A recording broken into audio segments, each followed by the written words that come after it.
오늘도 도움이 될 만한 정보들을 들고 인사를 드려보고 있는 크립토 마토입니다. 최근에 강력한 상승세를 보여줬었던 비트코인.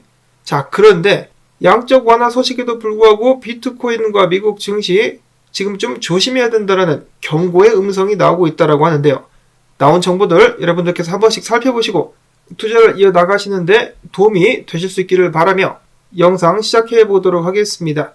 최근에 전 세계를 뒤흔들었었던 은행들의 위기, 이런 은행 위기 상황 속에서 다음 주 연준이 미팅을 갖게 됩니다. 어떤 애들은 금리를 동결하게 될 것이다. 심지어는 금리를 인하하게 될 것이다 라는 그러한 전망도 나오고 있는 가운데 래리 서머스 전 재무장관은 이렇게 이야기를 했습니다. 미국이 은행 위기를 겪고 있음에도 불구하고 연준은 금리 인상 속도를 지나치게 늦춰서는 안 된다. 왜냐? 인플레이션을 잡아야 하기 때문에, 인플레이션을 잡지 못하면 모든 것이 허사로 돌아가기 때문에 이번에 좀 힘들더라도 0.25% 금리를 올려야 된다라고 이야기를 했습니다. 금리 인상으로 인한 또 다른 위기가 은행들에게 찾아올 수 있겠지만 연준 같은 경우는 이번에 지금 대비를 하고 있죠. 돈을 몽땅 찍어가지고 쏟아 부을 준비를 하고 있기 때문에 금리 인상이 실질적으로 이루어진다 할지라도 놀라운 일은 아닐 것입니다. 그래서 0.25% 올릴 가능성은 여전히 충분하다라는 것을 기억을 해야 될 것 같고, 자, 한편 중국이라든지 다른 나라들 같은 경우는 미국 국채를 계속해서 덤핑을 하고 있다라고 합니다. 중국 같은 경우는 최근 6개월 동안 계속해서 미국 국채를 시장에 던지고 있었다라고 하는데요. 중국의 전문가들은 이렇게 이야기를 하고 있다라고 합니다. 연준의 강도 높은 통화 긴축 정책이 미국의 국채 가격 하락을 초래하고 금융 취약성을 높이고 있다. 달러와 자산의 매력을 떨어뜨리는 요인이다라고 이야기를 했는데요. 중국 외 다른 나라들 역시 미국 국채를 그닥 반기지 않는 눈치여가지고 연준이 이를 사들이고 있다는 관측들이 이전부터 나오기도 했었습니다. 자, 그런가 하면은 중국 같은 경우는 달러 패권에 도전하기 위해서 혹은 미국 국채 보유량을 줄임으로써 중국의 외환 보유액의 안전을 보장하기 위해서 국채를 던지고 있다는 이야기들도 있었습니다. 시간이 갈수록 이 달러가 전 세계 무역 거래에서 차지하는 비중이 점차 줄어들고 있는데요. 달러가 남긴 빈 공간을 어떤 화폐 혹은 어떤 자산이 차지할 수 있을 것인가? 전 세계 중앙은행들이 여전히 금을 굉장히 빠른 속도로 사서 모으고 있는 가운데 그 결과가 궁금해집니다. 다음으로 이어서 저번 주에 한창 전 세계를 시끄럽게 만들었었던 크레딧 스위스, 이번에는 스위스계 대형은행인 UBS가 크레딧 스위스의 합병 및 자산 일부분을 인수하는 것에 대해서 논의를 하고 있다는 소식이 나왔었는데요. 해당 크레딧 스위스 인수전에 블랙락도 뛰어들었다라고 합니다. CEO가 직접 주도하면서 인수 경쟁에 발벗고 나섰다라는 소식이 나오기도 했었습니다. 자, 한편 피터 시프 같은 경우는 최근에 있었던 은행 구제에 대해서 이렇게 평가를 했는데, 은행들이 승리하고 미국인들이 패배했다. 인플레이션은 높아질 수밖에 없을 것. 돈을 풀면서 금리를 올려봤자 아무런 효과가 없다라는 것이겠죠. 피터 시프는 이야기하기를 대형은행들이 최근에 돈을 모아가지고 퍼스트 리퍼블릭 뱅크에 도와준답시고 돈을 보내는데 해당 자금 같은 경우는 연준이 준 돈의 떡고물에 불과하다. 대형은행들은 그들이 가지고 있는 값이 큰 폭으로 하락한 국채와 몰기지 채권을 연준에 맡기고 액면가로다가 돈을 받은 뒤 이 중 일부를 퍼스트 리퍼블릭 뱅크에 예치했다. 은행들은 이겼고 미국인들은 높은 인플레이션으로 패배했다 라고 이야기를 했습니다. 일론 머스크 역시 최근에 있었던 미국 정부의 은행 위기 대책에 대해서 비판을 했는데요. 돈의 비효율성에 놀랄 수밖에 없다. 특히나 이번 실리콘밸리 뱅크를 구제하기 위해서 미국 정부 같은 경우는 기존의 법까지 바꿨는데요. 원래 25만 달러까지만 보장을 해줘야 되는데 100만 장자들이 워낙 많이 돈이 묶여있다 보니까 그 이상도 전부 다 환불을 해주었습니다. 이런 사태를 통해서 역시 가장 크게 피해를 볼 사람들은 미국 시민들이다 라는 것이겠죠. 은행도 손해를 보지 않았고 부자들도 손해를 보지 않았습니다. 남은 돈은 전부 다 미국 시민들이 메꾸게 되었다는 것. 안타까운 상황이 이어지고 있습니다. 그리고 미국에서 인플레이션이 악화되면 다른 나라에도 자연스럽게 영향을 주게 되죠. 결국은 해외에 있는 사람들도 피해를 볼 수밖에 없겠습니다. 다음으로 마이크로소프트가 만든 브라우저 중에 인터넷 익스플로러 말고 엣지라는 것이 있죠. 엣지에 암호화폐 내장형 지갑 테스트가 이루어지고 있다라고 합니다. 자, 빌 게이츠 그동안에 계속해서 암호화폐에 대해서 좋지 않은 발언들을 쏟아냈었는데 그것은 당연히 구라가 아니었을까. 모르긴 몰라도 빌 게이츠 비트코인 꽤 많이 들고 있지 않을까라는 생각을 해봅니다. 해당 엣지 브라우저에서는 지금 현재 이더리움, 다이, USDC, USDT, 즉 이더리움 블록체인 기준으로다가 개발이 이루어지고 있다라고 합니다.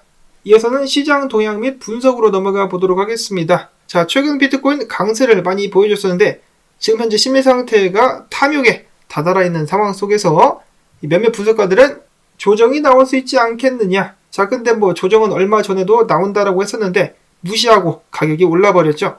자, 과연 이번에는 어떨 것인가? 미국 증시 같은 경우도 개미들이 지금 많이 달라붙었다라는 소식들이 나오고 있습니다. 미국의 일반 투자자들, 개미 투자자들이 이번에 주식 저점 매수로 엄청나게 들어갔다라고 하는데요. 지난 수요일에만 14억 달러 상당의 주식을 매수했다.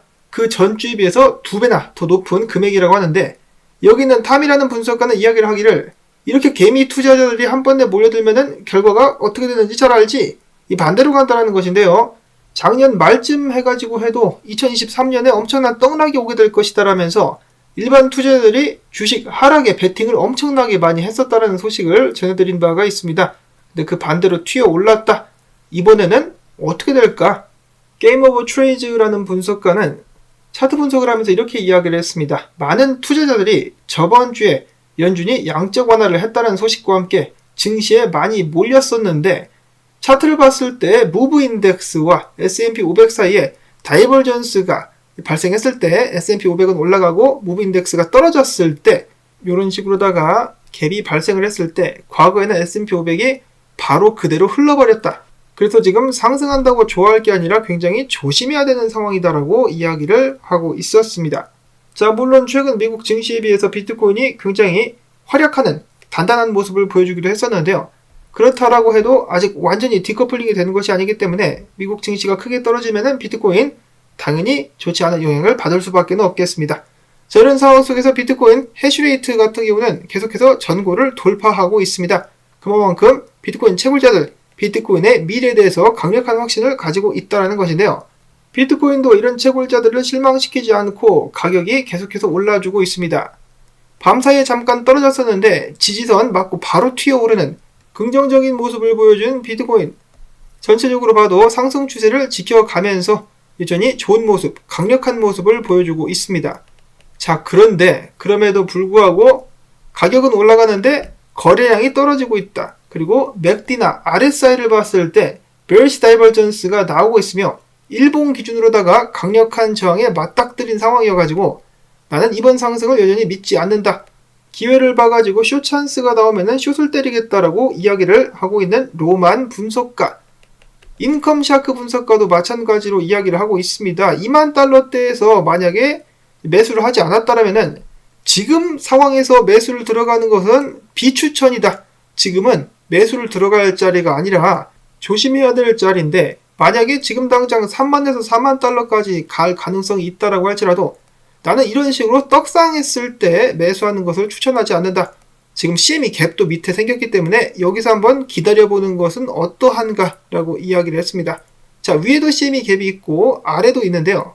딱 보면은 위를 먼저 메꿀 것 같아가지고 욕심을 내게 되는데 그럼에도 불구하고 리스크에 대한 보상 비율이 낮다라는 것이겠죠. 그래서 지금 무리하기보다는 기다리는 것이 어떻겠느냐라고 이야기를 하고 있었습니다. 과연 어떤 CME 갭을 먼저 채우게 될까요? 이런 상황을 딱 놓고 봤을 때 이 세력들이 개미 요리를 역시 잘 하는구나 라는 생각이 딱 듭니다. 트레이더 SG 분석가 같은 경우도 28,000달러까지 간다라고 외쳤었다가 아니야, 조정 한번 나올 것 같아 라고 이야기를 하고 있었습니다. 이런 식으로 떨고 가지고 조정 한번 받고 오히려 그때부터 상승할 수 있을 것이다. 또 다른 분석가 피에르 같은 경우는 비트코인의 이평들을 보면서 이야기하기를 여기 있는 지지가 뚫리게 된다면 밑에 공간이 크다. 여기만 뚫리면 크게 떨어질 수도 있다라고 이야기를 하고 있었습니다. 마지막으로는 웩트캐피탈 분석가의 분석인데요. 비트코인 지금 현재 상황이 좋아 보이는 것이 사실이죠. 위에서부터 내려온 장기 하락 추세를 뚫어준 다음에 지금 주봉 200일 2평까지 뚫고 올라가고 있는 상황입니다. 그렇기 때문에 지금 비트코인의 강세가 더해지고 있는 것은 사실이나 뚫고 나서 지지 확인하러 내려오는 것도 염두에 둘 수밖에 없다라는 것이겠죠. 지지부하기 성공적으로 마치고 상승할 수 있다면 지속적인 상승이 나올 것이고, 만약에 버티지 못하고 떨어진다면 추가 하락이 나오게 될 수 있을 것입니다. 특히나 요거 CME 갭 굉장히 거슬리죠. 자, 모든 CME 갭이 반드시 메꿔지는 것은 아닌데 높은 확률로 가까운 데 있었던 것들은 종종 메꿔지기 때문에 계속해서 주의를 하시면서 분위기를 읽어 나가야 되겠습니다. 특히 이번 주 정말 지겹지만은 다시 한번 시장의 큰 변동성을 야기할 수 있는 이벤트가 있는 주이기 때문에 그 후에 시장이 어떤 식으로 반응하는지를 잘 살펴봐야만 되겠습니다. 어떤 상황에도 대응할 수 있도록 준비를 갖추시기를 바라면서 오늘 영상 여기서 마무리를 짓도록 하겠습니다. 오늘도 마찬가지로 도움되셨다면 수고했다는 의미에서 시청료 광조댓 광고 한 편만이라도 마지막까지 틀어주기, 좋아요 및 댓글 부탁을 드리며 저는 다음에 새로운 소식 가지고 인사를 드리도록 하겠습니다. 도움 주시는 분들께 정말 감사드린다는 말씀 전합니다. 안녕히 계십시오.